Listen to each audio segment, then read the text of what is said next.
मेरा नाम खुशबू कुमारी है। मैं सुपौल सदर बैरिया पंचायत से आई हूँ और कनक भी और भारत CLF की सदस्य हूँ। मैं कुछ दहेज प्रथा पे बोलना चाहती हूँ। दहेज प्रथा जो मेरे साथ खुद की आप बीती है, मेरे साथ खुद का बीता हुआ कहानी है, जो हम काफ़ी दिक्कत से झेले हैं। दहेज प्रथा के कारण मेरी शादी खुद की हो नहीं पा रही थी। मेरे शादी होने में काफ़ी दिक्कत आ रहा था, तो दहेज के कारण मेरा शादी हो नहीं पा रहा था। मेरे माता पिता सभी लोग, सारे लोग काफ़ी परेशान थे दहेज के कारण। सभी कुछ अच्छा सबसे हो गया था, जैसे छेका पड़ना थी, हर चीज़ होना। जब तिलक दहेज देने की बारी आई तो मेरी शादी टूटने वाली थी। तो ऐसे ही एक दिन काफ़ी दिन बीत गया, तो एक दिन बैठक में, सोमो के बैठक में हम गए तो एक दीदी पूछी कि दीदी आपकी शादी क्यों नहीं हो पा रही है, आपकी तो शादी होने वाली थी। तो हम बोले कि क्या कहें जीविका दीदी, मेरी तो शादी सच में होने वाली थी, लेकिन दहेज प्रथा के कारण मेरी शादी अभी नहीं हो पा रही है, मेरी शादी रुक गई है। देखिए ना क्या होगा। मेरे माता पिता, सारे घर के लोग, सारे लोग परेशान हैं। मेरे शादी कैसे होगा समझ में नहीं आता है। फिर जीविका की दीदी बोली, अरे आप खुशबू दीदी, आपको पता नहीं है कि एक दहेज प्रथा का नाम का कानून भी है, जो दहेज प्रथा को बंद किया जा सकता है। हम बोले देखिए दीदी, ऐसा थोड़ी ना होता है कि दहेज प्रथा बंद किया जाएगा। तो वो बोली कि नहीं बंद हो जाएगा, आप अपने गार्जियन को हमसे मिलवाइए और हमसे बात करवाइए। हम बोले ठीक है दीदी, हम आपको मिलवाएंगे और इस बारे में बात कीजिएगा। बोले कि ठीक है। फिर सारी जीविका के दीदी और भैया सब मिलके मेरे घर पर आए, अपने माता पिता को हम बैठा कर रखें। सारी दीदी और भैया मिलके मेरे माता पिता को समझाएं कि देखिए आपका बेटी बहुत ही सर्व गुण संपन्न है, इसकी शादी बिना दहेज की भी हो सकती है और हो कर रहेगी। दहेज प्रथा को यहाँ से मिटाना है। दहेज लेना एवं देना दोनों ही गुनाह है। तो बोले, मेरी माता पिता बोले कि भैया दीदी आप ऐसा बोल रहे हैं, लेकिन लड़के वाले लोग ऐसा नहीं मानते हैं कि दहेज बिना लिए हुए ही शादी हो जाए। तो बोले कौन है लड़का वाला, उसको बुलवाइए और हमसे बात करवाइए एक बार।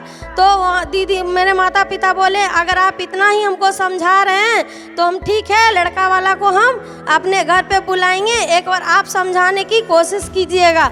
तो बोले ठीक है। फिर लड़का वालों को मेरे माता पिता बुलवाएं और जीविका की सारी दीदी, सारे सोमो की CLF की दीदी वहाँ पे, भैया लोग वहाँ पे उपलब्ध थे और उन लड़का वाला को, उनके चाचा को, पिताजी को, सबको समझाएं कि देखिए दहेज प्रथा लेना एवं देना दोनों ही गुनाह है और दोनों ही पाप है। क्योंकि दहेज से आपको शादी नहीं करनी है, शादी करना है लड़की से और एक बेटी से। आपको बहू घर नहीं ले जाना है, आपको बेटी घर ले जाना है। आपको पैसे से शादी नहीं करनी है, आपको बेटी से शादी करनी है। फिर दहेज प्रथा बीच में क्यों आ रहा है और क्यों ला रहे हैं आप?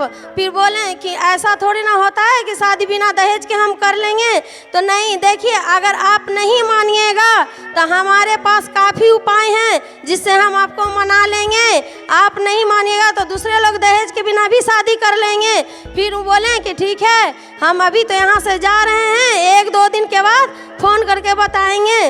बोले ठीक है। फिर लेकिन वहाँ से 2-3 दिन के बाद फ़ोन आया और बोला गया कि हमको पैसा नहीं चाहिए, हमको दहेज बिल्कुल नहीं चाहिए, क्योंकि हमको बेटी घर लाना है, दहेज घर नहीं लाना है और दहेज प्रथा को मिटाना है। और जीविका दीदी का इतना हिम्मत देना है, सबको हिम्मत देना है कि दहेज प्रथा को इस दुनिया से, क्या इस गांव समाज हर जगह से मिटाना है। और बिना दहेज के ही मेरी शादी हुई। आज मैं सुख संपन्न जीवन व्यतीत कर रही हूँ और मेरे 2 छोटे छोटे बच्चे हैं। कभी भी बिना दहेज के लिए मेरे सास ससुर कभी भी कुछ नहीं बोले हैं और मेरी ज़िंदगी अच्छे से गुजर बसर चल रही है। और ऐसे ही कई शादियां हम गांव में करवा चुके हैं। जीविका जैसे कनक वीओ और सोमो में जाकर शपथ खाते हैं, CLF में जाके शपथ लेते हैं, गांव गांव में चर्चा करते हैं, मोहल्ला मोहल्ला में नारा लगाते हैं कि हमको बिना दहेज के शादी करवाना है और शपथ खाइए कि कभी भी बिना दहेज की शादी होनी चाहिए, क्योंकि दहेज देना सबसे बड़ा गुनाह है। और दहेज से सबको बचाइए, क्योंकि दहेज से ब्याह नहीं करना है और हमको लड़की घर लाना, अपनी बेटी घर लाना है। दहेज को से मुक्त कराइए और सबको समझाइए। इसलिए सारे जीविका दीदी को हम धन्यवाद देते हैं कि आज शपथ ग्रहण करवाए हैं सबको, और हम लोग को भी इससे हम शपथ ग्रहण करते हैं कि आज से कि ये दहेज प्रथा को मिटाना है और मिटा के रहेंगे। इसीलिए गली गली चौराहे चौराहे पर जाकर बताते हैं, हर शादी विवाह में जाते हैं। ऐसे कई 10-12 शादियाँ भी करवा चुके हैं जो बिना दहेज के हुई है। मेरे गाँव में, मेरे मोहल्ला में और मेरे शहर में, सुपौल शहर में बिना दहेज की ऐसी कई शादियां करवा चुके हैं जो बिना शादी दहेज का होता है और होगा, और दहेज प्रथा को मिटाना है। और जीविका दीदी को हिम्मत को बढ़ाना है, और हमें भी हिम्मत देंगी जीविका दीदी कि आगे और जाकर हम गली गली शहर शहर में जाकर इस चीज़ को बढ़ाएंगे, दहेज प्रथा को मिटाएंगे। और इसी के साथ अपने वाणी को विराम देती हूँ। जय जीविका, जय बिहार। हमार नाम ऐसा खातून, छातापुर प्रखंड, जिला सुपौल। जीविका में जुड़ल छी। समूह के नाम मक्का जीविका संघ सहायता सदस्य, शेयर बीओ का ग्राम संगठन का सदस्य हूँ, CLF का मिथिला प्रगति। ऐसा पहले हमार बहुत हालत गरीबी स्थिति में रहे। केना रहे? हमार पति जो रहे से नशाबाज रहे, बाहर भीतर जाए उन्हें कमबे और नशाबाज करे, पैसा तैसा नहीं भेजे। कभी कल 6 महीना 7 महीना पर आवे तो फिर घरों में उतने हाल करे। घर में न चावल दाल कुछ नहीं कर दे, कनो से कनो चल जाए, अपना दारू गाजा पी ले, भर दिन चौक चौराहा घूरल घूरे। सांझ का आवे कहिए हमरा साथ 5टा बच्चा छे, कहिए मार कता गेल रे दिया पुता के की देवे खाए ले, खाना खर्चा लाबा ना, कहे हमरा ला नहीं छे पैसा तैसा। बाहर जा, बाहर से कहिए पैसा भेजा तो ठेकेदार पैसा नहीं दे छे, ठेकेदार ठेका भाग गेले। ऐना करते करते एक दिन एहन मौसम एले जो बाहर चल गेले। बाहर गेले उन्हें शादी क्या लेलके, उन्हें रहे छे नहीं आवे छे। तो हमर तब बहुत हमर अथी स्थिति खराब भए गेले। तो हमरा 5टा बाल बच्चा रहे, तो हम केना का पालन पोषण करतिए। तो हमरा गांव घर के लोग, समाज लोग से हमरा मदद करे रहे, कोई कपड़ा से, लता से, चावल से, धान से, गेहूं से करे रहे, पैसा से करे रहे। तो एक दिन खाइए, आज खाइए तो कल भूखल, कल खाइए तो आज भूखल, तीनों टाइम खाना नहीं मिले। बाल बच्चा के लेकर अपना एक दिन द्वार पर बैठल रहिए, उदास भैकर बैठल रहिए। जीविका के दीदी सब चल जा रहे बीओ के मीटिंग करे। दीदी सब कहे दीदी अहाँके की भेल? कहलिए हमरा की हेतै? कहै नहि देखै छी बहुत उदास भेल छियै। कहलिए उदासे भेल छै तऽ की हेतै, हमरा कोई मुसीबत हमर बाँटि लेतै से? कहलकै नहीं बोलू न की बात छियै। कहलिए की बोलबै, हमरा बाल बच्चा के खाए ले रात एक साँझ के खर्चा नहीं छै, की देबै? कहै छै दीदी सुनू एकटा गप कहै छी, चलू तो समूह में अहाँके हमर नाम जुड़ा दै छी। कहलिए दीदी हम नहीं जाब समूह में जे हम जाब नाम जुड़ाब, हम कतऽ से टका जमा करबै? हमरा टका नहीं छै, हमरा लाभ नहीं छै जे हम टका जमा करबै। लोग अहाँ का बेटा घर वाला कमबै या पैसा भेजे या तो 10 टका बचत करे छिए, हमरा कतऽ से हेतै जे हम बचत करबै? चल गेले देखै छियै फोन तो नहीं करे छै, पैसो नहीं भेजे छै, तो हम कतऽ से करबै? गाम घर के अहाँ सब मदद करे छिए तो बाल बच्चा के पोसे छिए कते तकलीफ से। कहलकै दीदी सुनू ना, चलू अहाँ अभियो मीटिंग हेतै, CLF के दीदी सब हेतै, सबको मीटिंग में करबै, अहाँ के लिए निर्णय ओहि में कर लेबै। चलू अहाँ के लिए एकटा योजना आयल छै सतत जीविका पार्जन योजना, ओहि में अहाँ के जुड़ा देब, अहाँ के लाभ याद। कहलिए कथी के लाभ हेतै? कहलकै सुनू ना, अहाँ पहिने जुड़ू ना तब अहाँ के लाभ हम दिया देब। हमरा आरू अहाँ के पैसा आपस नहीं ले, अहाँ की क्या लेबै? जे दुकान करबै, जे करबै, मनिहारा किराना जे हाथ से करबै तो अहाँ के देब। चलू गेलिए तो वही सभा में मतलब मीटिंग में गेलिए, मीटिंग में सबको निर्णय केलकै दीदी सबको कहलकै नहीं एकरा दे दियो जुड़ा दियो। जैसे ही एते गरीबी छै 5टा बाल बच्चा छै एते दुख काटे छै अपन जीवन एकर बन जेतै अपन ऐसे क्या के रोजगार बेचारी रहते। सबको जोड़ दिलकै हमरा तो हम जुड़ गेलिए। तब 10 दिन के बाद MRP भैया अले और एकटा CRP दीदी अले घर चेक में घर चेकिंग क्या कर लेके 2 दिन के बाद चल गए। ये देखिए एकरा घर दुआर केना छै बकरा बकरी माल जा तो हमरा तरह कुछ है ना चेक क्या के चल गए। तो दोबारा MRP भैया आले आधार कार्ड के और पासबुक के 2 कॉपी क्या के ले गए। ले जाए के बाद हमरा 10,000 टका चेक दलके बियो दुआरे उ चेक दलके कहलके दीदी ग्राम संगठन के दीदी से कहलके दीदी अहाँ का घर बनावे के लेल दै छी घर बनाबू। तो हमें घर बनलिए। फिर ग्राम संगठन के दीदी सब भियो के दलके हमरा 20,000 के चेक यानी हमरा न दलके भियो दुआरा दीदी सब जाकर बाजार में सामान खरीद दलके। उ सामान लेके हमें घर एलिए। घर एलिए तो हम अपन दुकान लगा के बेचा लगलिए। MRP भैया एले कहलके हमरा दीदी सुनियो अहाँ अपन हिसाब जारी जे है ये खरीद और बिक्री दोनों हिसाब फाइनल क्या कर राखब ठीक छै। दुकान में सफाई सुथरा क्या कर रखबै जते सफाई सुथरा रखबै ओते अहाँ के बिक्री हैत ओते अहाँ का लाभ हैत बुझलिए ना। तो हम MRP भैया के अमल क्या लेलिए वही करे छिए। तो हमार बिक्री है छै 700 600 800 भए जाइ छै यानी 8,000 7,000 5,000 है छै। तो हम अमल क्या लेलिए तो अपन करे छिए। अखनी हमरा सामान छै 40 से 45 हजार के। तो हमरा लेल नीतीश भैया मुख्यमंत्री भैया जीविका के सभी दीदी भैया हमरा लिए जीवन बना दलके। जय जीविका जय बिहार हमरा तरफ से लाख लाख शुक्रिया। फलक से चांद उतरे हैं सितारे मुस्कुराए हैं फलक से चांद उतरे हैं सितारे मुस्कुराए हैं। हम जीविका दीदी की नसीब जागे हैं कि हमारे मुख्यमंत्री भैया मधेपुरा तशरीफ लाए हैं। ऐसे तो बहुत सारी मेरा नाम सबीना खातून है। मैं मधेपुरा जिला के अंतर्गत बिहारीगंज प्रखंड से आनंद CLF में अध्यक्ष हूँ। ऐसे तो हमने बहुत सारी कुर्तियों पे काम किया। जिस तरह से हमारे मुख्यमंत्री भैया जो अभियान निकाले हैं तो बहुत सारे छोटे मोटे कुर्तियों पर काम किया। उनमें से उसी कुर्तियों में से एक कुर्ती हमारे समाज में ऐसी थी वो है शराब। वो थी शराब जिनसे हम बहुत दुखी थे और हमें बहुत मुश्किलों का सामना करना पड़ा।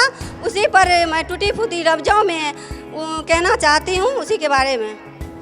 शराबबंदी कानून लागू होने से पहले जो हमारी ज़िंदगी थी वो बहुत ही संकट में और बहुत ही मुश्किलों से गुजर रही थी। जो इससे जो दुख उठाई हूँ शराब को लेकर के। जब मैं बाज़ार जाती थी तो हमें डर रहता था कि हम बाज़ार से जब लौटेंगे या जाने के टाइम में अगर किसी शराबी से मेरा रूबरू हो गई तो वो बदतमीजी करने लगते थे, गालियाँ बकने लगते थे और जो उसके मन में आते थे हमारे साथ बदसलूकी करने लगते थे। क्योंकि हम जब भी मार्केट जाते थे बिहारीगंज प्रखंड हमारे पंचायत से करीबन 1.5 से 2 किलोमीटर की दूरी है। इस कारण हम जब भी मार्केट जाते थे 2-3 दीदियाँ मिल करके जाते थे। इस वजह से कि कहीं रास्ते में कोई शराबी हमसे बदतमीजी ना कर बैठे।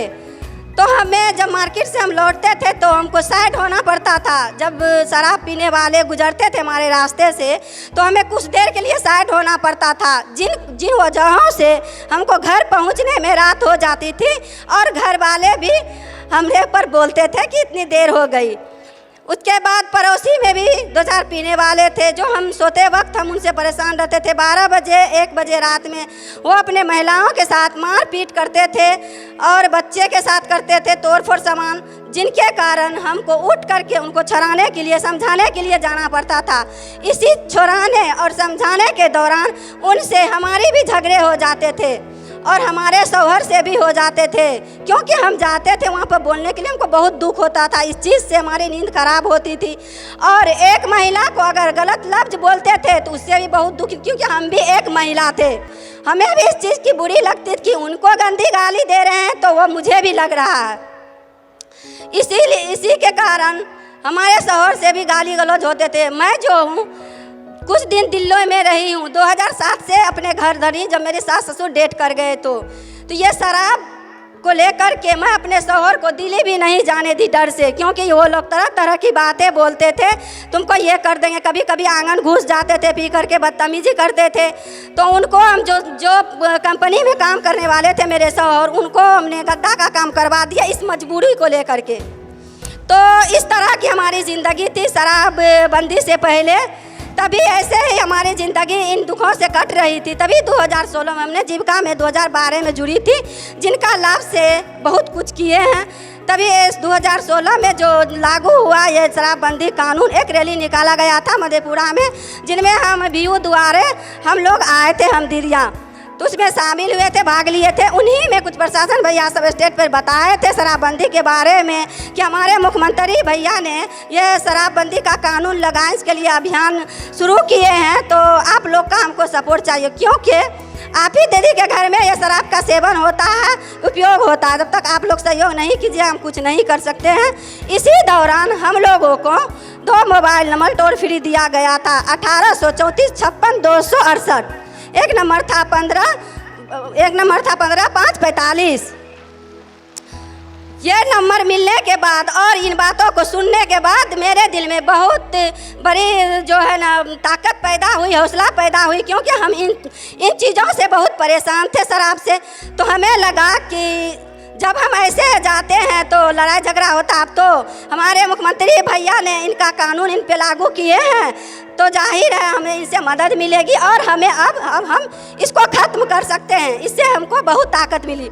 मैं जब यहाँ से गई तो अपने इसका जिक्र अपने SAG में किए, फिर अपने VU में किए, फिर जा कर के CLF में किए। इसी तरह संगठन बना के हमने बहुत सारियाँ पंचायत स्तर पर रैलियाँ निकाले। हम महिलाओं को हमारे CLF के अंतर्गत हर VU से अपने दीदियाँ को बुलाए और बड़े से बड़े संख्या में लेकर के जुलूस निकाले, बैनरे बनाए, इसके लिए आवाज़ उठाए शराबबंदी पर, घर घर जाकर के इनका प्रचार किए, इन पे रोक लगाए और उतने करीब धूप में इसके लिए बहुत सारी मेहनतें किए, जिसका कारण है कि आज हम आपके सामने ये बात को बयां कर रही हूँ।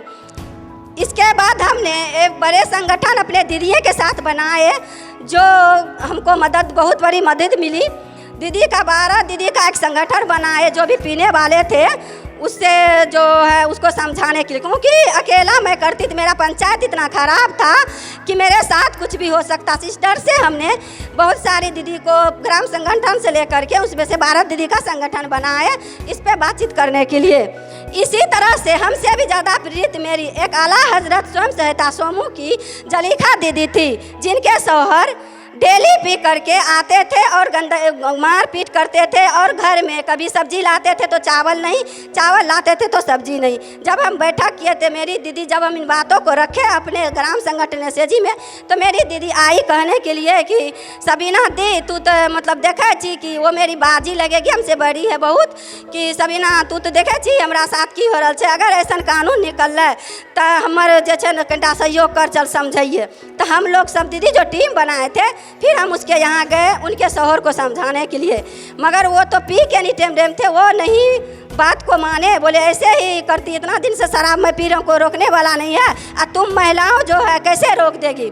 तो हम बोले देखो भैया से कानून भी हमारे मुख्यमंत्री भैया निकाल दिल के, आ तोहर घर में बच्चा सब देखो कितना दुबला पतला छे, तू सब शराब पी जाए छो और बच्चा सबके खाना पीना सही से नहीं दे छो, जैसे दीदी परेशान रहे, छोड़ देवो तो बाल बच्चा कितना सुखी रहता। अब तो कानून भी निकल गए, अगर ऐसा नहीं मानबो तो हमारा फोन एक टोल फ्री नंबर मिल रहा है, हम फोन करके तोरा पकड़वा सके छिया। तो बोले ऐसे मतलब भाषण दे रही है, तो फिर वो नहीं माने। फिर दूसरे दिन जो है ना हम आ रहे थे ऐसे मार्केट से, तो देखे वो 7 बजे शाम में फिर अपने बीवी के साथ मारपीट कर रहे थे। ढेरी मतलब दीदी सब जमा थी, हल्ला गुल्ला हो रहे थे, मेरे हाथ में सब्जी का झोला था, तो हम वहाँ पर दोनों दीदी खड़े हो गए। मैं जो थी वो 1834-56-268 नंबर सेव की हुई थी मोबाइल में।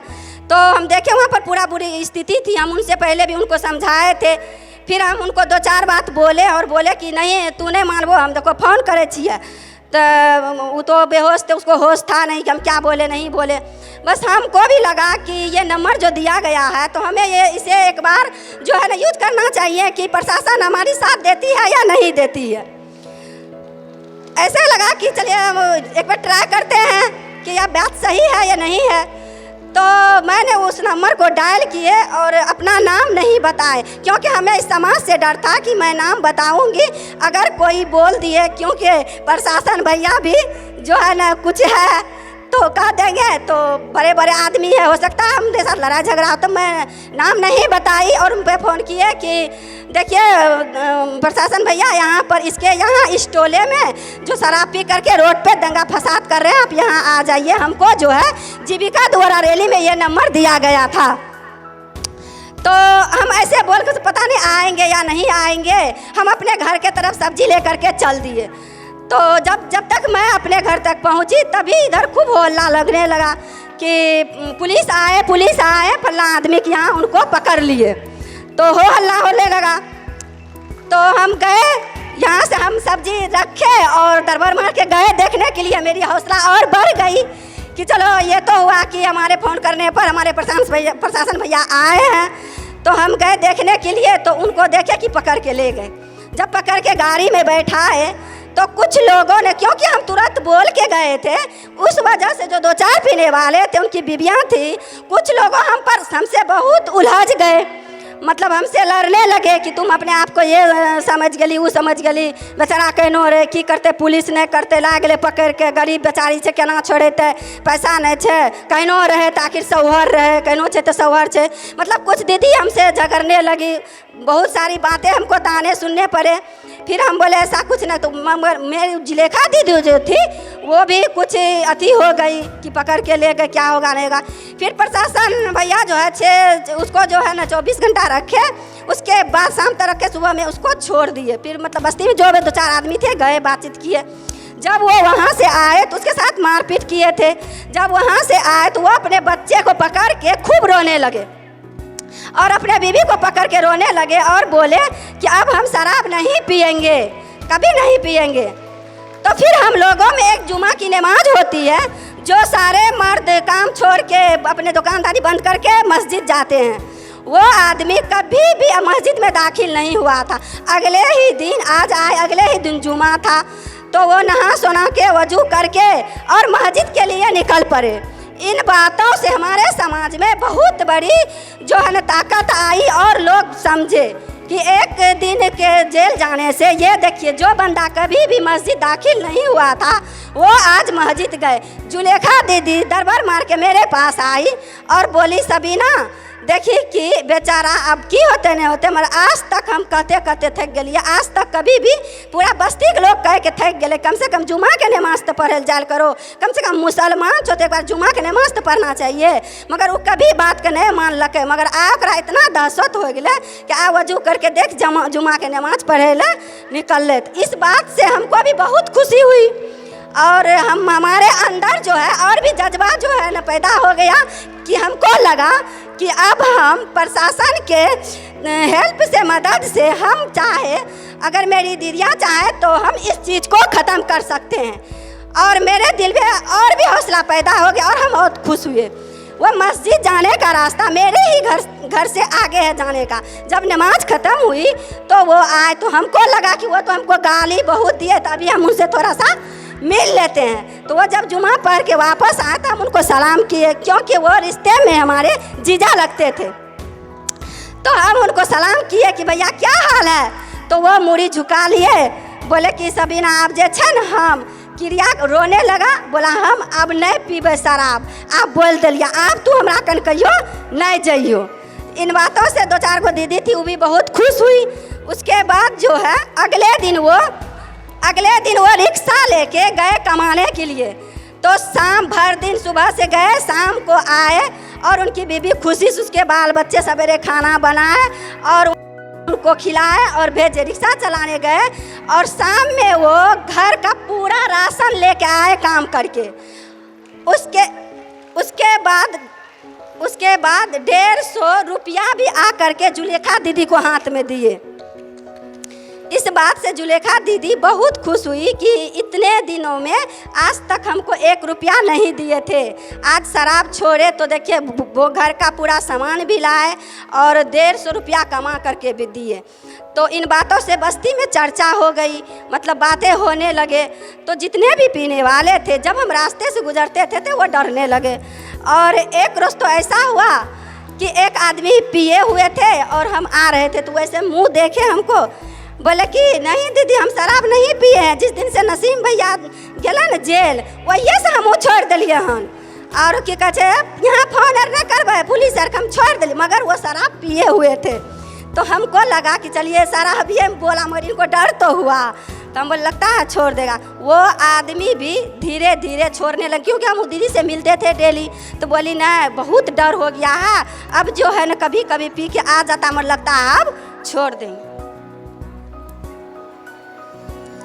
तो हमारे समाज में जो इससे बदलाव आई है, हम जो है अंत में अपने मुख्यमंत्री भैया को कहेंगे कि इसी तरह से हमारे साथ बने रहे और प्रशासन का सहयोग हमारे साथ करते रहे, हमारे हौसलों को बढ़ाते रहे। तो हम दीदियाँ आज फिर से लेते हैं कि जो भी छुपे हुए पीने वाले या बनाने वाले हैं, हम दीदियाँ की संख्या इतनी बढ़ गई है कि हम उसे जड़ से ख़त्म कर देंगे। और इसी के साथ मैं अपने मुख्यमंत्री भैया का शुक्रिया अदा करते हुए अपनी बातों को ख़त्म करती हूँ।